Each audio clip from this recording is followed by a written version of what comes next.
ऐसे ही एक गरीब आदमी था। वह हर रोज अपने गुरु के आश्रम जाकर वहां साफ सफाई किया करता, फिर अपने काम पर चला जाता था। अक्सर वो अपने गुरु से कहता कि आप मुझे आशीर्वाद दीजिए तो मेरे पास ढेर सारा धन दौलत आ जाए। एक दिन गुरु ने पूछ ही लिया कि क्या तुम आश्रम में इसलिए आते हो? उसने पूरी ईमानदारी से कहा कि जी हाँ, मेरा उद्देश्य तो यही है कि मेरे पास खूब सारी धन दौलत आ जाए, इसीलिए तो आपके दर्शन करने आता हूँ। पटरी पर सामान लगाकर बेचता हूँ, पता नहीं मेरे सुख के दिन कब आएंगे। तब गुरु ने कहा, तू चिंता मत कर, जब तुम्हारे सामने अवसर आएगा तब ऊपर वाला तुम्हें आवाज थोड़ी लगाएगा, बस चुपचाप तुम्हारे सामने अवसर खोलता जाएगा। युवक चला गया। समय ने पलटा खाया। वो अधिक से अधिक धन कमाने लगा। इतना व्यस्त हो गया कि आश्रम में जाना ही छूट गया। कई साल बीत गए।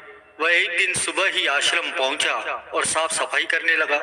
गुरु ने बड़े ही आश्चर्य से पूछा, क्या बात है, इतने बरसों बाद आए हो? सुना है बहुत बड़े सेठ बन गए हो। वो व्यक्ति कहने लगा, बहुत धन कमाया, अच्छे घरों में बच्चों की शादियां भी की, पैसे की कोई कमी नहीं है, पर दिल में चैन नहीं है। ऐसा लगता था रोज सेवा करने आता रहूं, पर आ न सका। गुरुजी, आपने मुझे सब कुछ दिया पर जिंदगी का चैन नहीं दिया। गुरु ने कहा, तुमने वो मांगा ही कब था? जो तुमने मांगा वो तो तुम्हें मिल ही गया ना, फिर आज यहाँ क्या करने आए हो? उसकी गुरु को वीडियो लाइक करना, सब्सक्राइब करना प्लीज़। बहुत मेहनत से मैं आपके लिए वीडियो लेके आता हूँ, बहुत मेहनत से सत्संग लेके आता हूँ, तो ये सत्संग आप पूरा ध्यान से सुनना। वीडियो लाइक कर दो, सब्सक्राइब कर दो प्लीज़।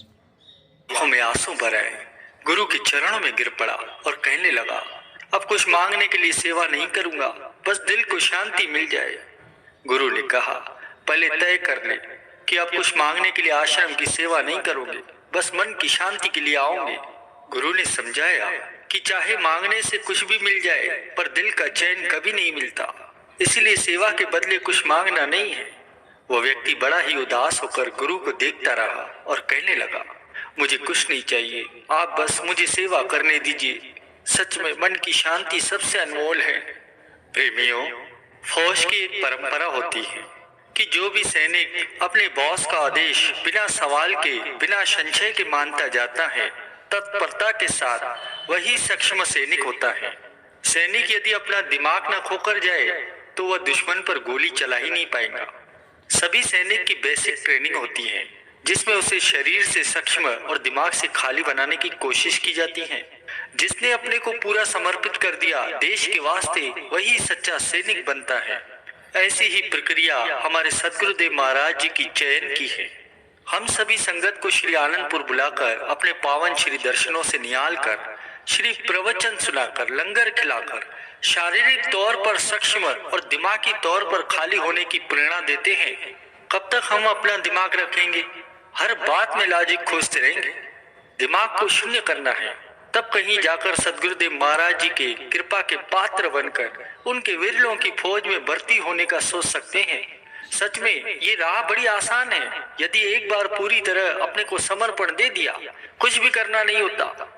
जब सैनिक अपने रेजिमेंट के साथ बाहर मोर्चे पर रहता है, तो उसके परिवार और उसके खाने पीने से लेकर हर जिम्मेवारी रेजिमेंट की होती है। सैनिक को कभी इस बात की फिक्र नहीं करनी होती कि उसका परिवार या तो सुरक्षित है या नहीं है।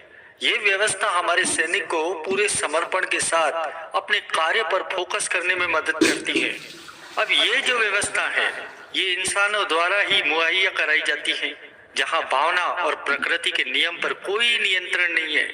और कई बार तो इन वजहों के कारण सैनिक सफल भी नहीं हो पाते। पर हमारी व्यवस्था तो खुद त्रिलोकी की नाथ कर रहे हैं। प्रकृति जिनके इशारे पर है, और भावना तो क्या, हमारे शरीर से जुड़ी हर प्रक्रिया उनके नियंत्रण में है। वही हमारे रचयिता है, तो ये भी जाहिर है कि नियंत्रक भी वही है। अब जब उन्होंने फौज बना ली है, यानी हम संगत को संगत चुन लिया, तो हमसे जुड़ी हर आवश्यकता को पूरा करने की जिम्मेवारी समस्त प्रकृति ले लेती है।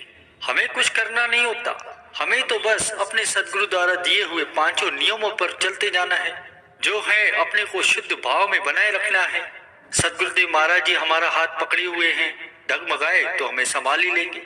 वे तो हम पर अपना लाड़ बरसा ही रहे हैं, क्या हम भी अपने सद्गुरु को वैसा ही प्यार नहीं कर सकते? ऐसा प्यार जो आत्मा से उभर कर आता हो, चेहरे पर साफ साफ दिखता हो, सीधे गुरु के चरणों को नमन करता हो, हम कर सकते हैं, कोशिश नहीं करनी है। हम सभी ऐसे ही प्यार करते हैं पर इजहार नहीं करते। स्वामी जी कहते हैं कि प्यार करते हो तो इजहार भी किया करो।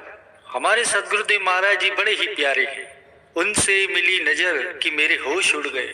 हमारे प्यार का सच बताता हुआ और सही में होश उड़ाता हुआ, हमेशा से ऐसे ही होश उड़ाते हुए जैसे कह रहे हो कि हमें आज के दिन से मायूस नहीं होना, बस यूं ही भक्ति में मग्न होते हुए आनंद में रहें हम। कई बार कई गुरुमुख विचलित हो जाते हैं कि हम जैसे जैसे सदगुरु से जुड़ते गए लोगों का साथ छूटता गया। इसके पीछे बहुत सारी चिंतन है। जब तक हम लोगों से गिरे हैं उनकी गुरु को कमेंट में लिख देना जय सिद्धानंद। वाहवाही का हिस्सा है। हम भले ही सदगुरु के पास सालों से जा रहे हैं, हम कनेक्ट नहीं हो सकते क्योंकि हम संसारिक खुशी में ही लिप्त हैं, उसे ही सच्चा आनंद समझते हैं। इसके आगे भी कोई खुशी हो सकती है, वो है सदगुरु के श्री चरणों में सच्ची प्रीत। ये स्वाद का हमें पता ही नहीं होता। एक बात याद रखना प्रेमियों, सबसे पहले हमारी जिंदगी से वो लोग निकलते हैं, या कहो तो श्री गुरु महाराज जी की मेहर से हमें उनके साथ होने से निकालते हैं, जो हमारे लिए सिर्फ नेगेटिविटी ही रखते हैं। हमें नहीं पता पर गुरु को पता होता है। हम ऐसे लोगों के जाने पर नहा के अपने आप को कोसते रहते हैं कि हम ही इन्हीं के काबिल नहीं रहे, कि उनकी दोस्ती के रिश्तेदारी निभा नहीं पाते। पर थोड़े ही दिनों में वे हमारे मानस पटल से ऐसे हट जाते हैं जैसे वो कभी हमारी जिंदगी में थे ही नहीं, और दूसरे वो लोग हमारी जिंदगी से निकल जाते हैं जिनसे हमारा लेना देना खत्म हो चुका है। बहुत बार तो ऐसे लोग कोई तगड़ा जाते हैं, पर ये झटके हमारे उनके कर्म फल को काटने के लिए बड़े जरूरी होते हैं, और जिसके साथ ही हम उनके कर्म बंधन से भी मुक्त हो जाते हैं। इसीलिए श्री गुरु महाराज जी हम जीवों को हमेशा ही अंतर्मुखी वृत्ति अपनाने के लिए कहते हैं, जिससे हम गुरुमुख उस वृत्ति से लाभ प्राप्त करके भक्ति पथ पर हमेशा अग्रसर होकर उनके श्री चरणों का सच्चा आनंद का रस पान कर सके। सत्संग में एक कथा आई है, छोटी सी कथा है। एक साधु था, वह रोज घाट के किनारे बैठकर चिल्लाया करता था कि जो चाहोगे सो पाओगे, जो चाहोगे सो पाओगे। बहुत से लोग वहां से गुजरते थे पर कोई भी उसकी बात पर ध्यान नहीं देता था, सब उसे पागल कहते थे। एक दिन एक युवक वहां से गुजरा तो उसने उस साधु की आवाज सुनी, तो जो चाहोगे सो पाओगे, जो चाहोगे सो पाओगे। ऐसा सुनते ही वह उसके पास चला गया। जाकर साधु से पूछा कि महाराज, आप जो अभी बोल रहे थे कि जो चाहोगे सो पाओगे, तो क्या आप मुझको वो दे सकते हो जो मैं चाहता हूँ? साधु उसकी बातों को सुनकर कहने लगा कि हाँ बेटा, तुम जो कुछ भी चाहते हो मैं उसे जरूर दूंगा, बस तुम्हें मेरी एक बात माननी होगी। लेकिन पहले ये तो बताओ कि तुम्हें आखिर चाहिए क्या? युवक कहने लगा कि मेरी एक ख्वाहिश है कि मैं हीरो का बहुत बड़ा व्यापारी बनना चाहता हूँ। साधु कहने लगा, कोई बात नहीं, मैं तुम्हें एक हीरा देता हूँ, साथ में एक मोती भी देता हूँ। उससे तुम जितने भी हीरे मोती बनाना चाहो बना सकते हो। ऐसा कहते हुए साधु ने अपना हाथ युवक की हथेली पर रखते हुए कहा कि पुत्र, मैं तुम्हें दुनिया का सबसे अनमोल हीरा दे रहा हूँ। लोग इसे समय कहते हैं।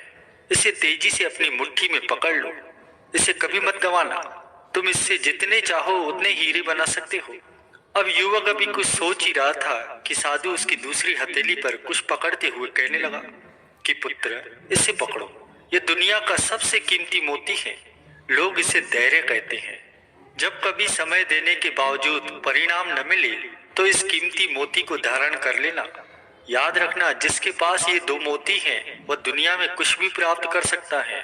युवक ने गंभीरता से साधु की बातों पर विचार किया और निश्चय किया कि आज से वह कभी अपना समय बर्बाद नहीं करेगा और हमेशा ही धैर्य से काम लेगा।